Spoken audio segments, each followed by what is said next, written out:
Breaking from the News Now desk, we now know more details about the man authorities say killed several people in his own neighborhood just across the state line. We have just confirmed with our NBC News partner station in Rockford. This man, 22-year-old Christian Soto, was booked into the Winnebago County Jail early this morning, and records show he faces 13 charges ranging from first-degree murder to attempted murder and 2 charges for home invasion. His first court date is scheduled for this afternoon at 1:30.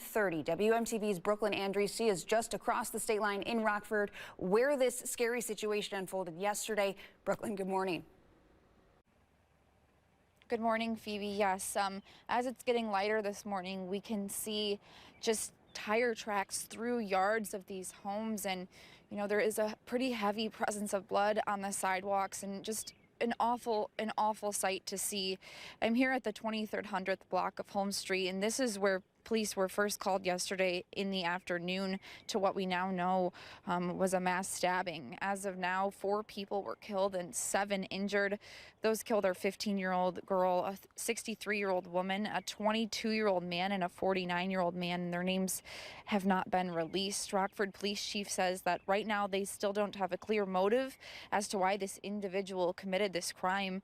And they're asking residents in the area to still check their surveillance footage for anything related to the attack that could help.